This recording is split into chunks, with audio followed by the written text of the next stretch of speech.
Hello, good morning. Meron po tayo dito gagawing drink tea ng mga manok. Ito pong oregano. Ay mahusay po ito na pampalis ng sipon, halak, ubo. May antioxidant at may antibacteria at may anti-inflammation. So makakatulong po ito sa ating mga alagang manok at pato. Sa kanilang inumin po ay ihahalo po natin ito. Okay, so yan. Ito pong ganito karami na nasa half kilograms ng dahon ay ilalaga natin. Lagay po natin yan sa ating kaldero at gagatan tayo dito sa ating kalan di uling, kalan di kahoy. Sama-sama po nating samahan si Dong Tigidong na maglaga po ng ating oregano para sa herbal tea ng ating mga alagang hayop. Ayan po. Lagay lang po tayo dito ng isang punong tubig. And, isama na po natin itong ating kalating kilong dahon ng oregano. Ayan. Ito po ay nahugasan ko na kanina. So isang balnaw pa po. Isang balnaw na lang po. Para malapit yung mga alikabok. Dahil po kasi ito sa tabi ng daan, highway. Marami itong alikabok doon. At usok ng mga diesel, sasakyan na makakadikit po siya sa ating dahon. Yes. Balnawan na po natin siya. Madami po, no? Madami. So marami po tayong gagawin dahil marami tayong alaga. Palamigin lang po natin siya na kaya ng inumin ng ating mga alaga. Tapon ulit natin ito. Okay.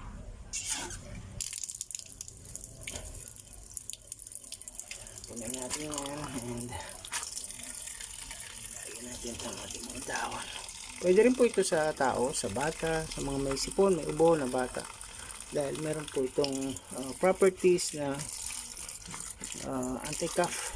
Meron po siyang mabango po ito, may menthol odor, may fiber.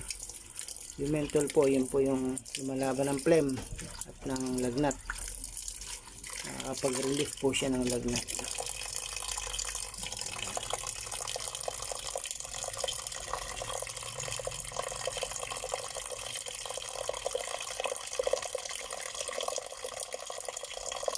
Ng herbal tea para sa ating mga alagang hayop kasi nga po ay ngayong season ng tag-ulan ay marami pong nagkakasakit na alaga, iski pusa or aso, pato, manok, lalo na yung mga sisiw. Napaka vulnerable nila sa mga disease na dala ng airborne, hangin, dala ng mga langaw at saka lamok sa paligid natin. Damihan pa natin yan.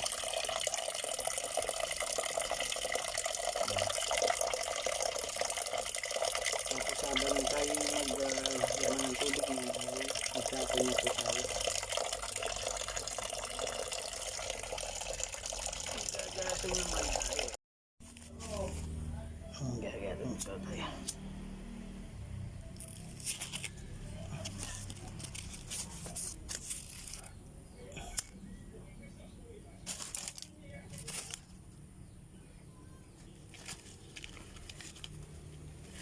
Magpaparingas, kumbaga sa Katagalugan ay magpaparingas, magsisiga, mamatay. May lakas ng hangin kasi may lakas ng hangin.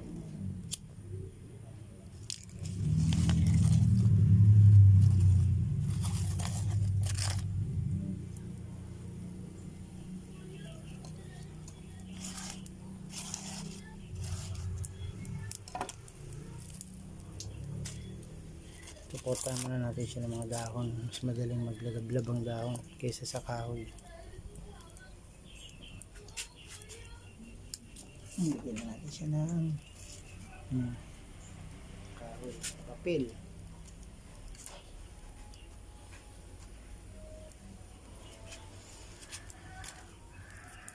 Mga nyog.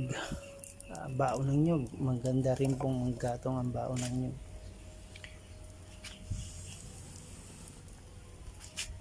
Tindigan pa po natin yan ng apoy. Yan. Yan pa natin ang papel. Ito ang papel.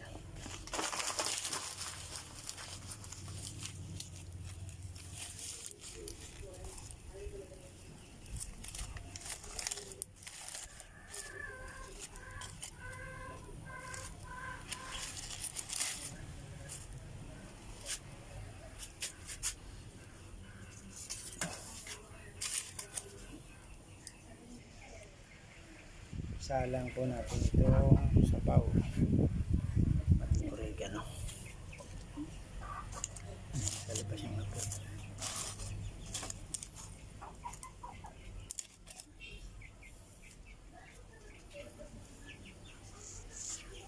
Later po pag kumukulo na po ay update ko po kayo sa ating pinapakuluan ng oregano.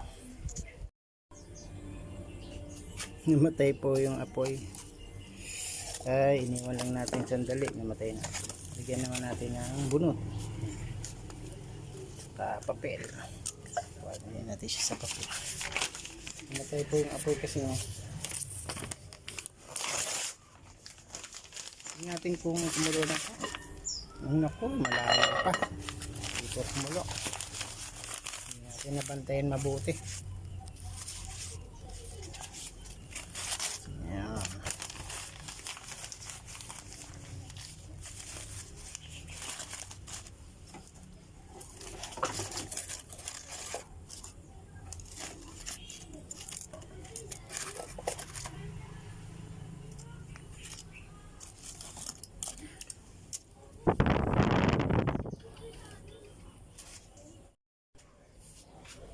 Mausok po.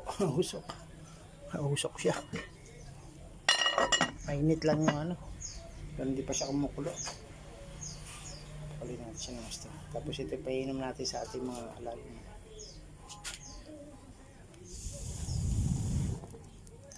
Yun.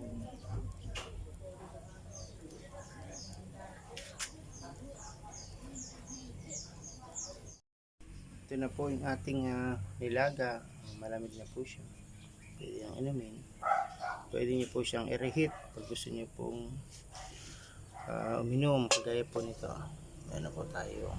Tea. Oregano tea. Ang oregano tea po ay mayroon po siyang parang menthol flavor na kapag pababa ng lagnat. At may properties po siya na pampatunaw ng plema. Kaya maganda po siya sa cough. And ganoon din po sa ating mga alaga. Pwede po rin to sa tao. Okay? So, inom po tayo. Okay? Yan.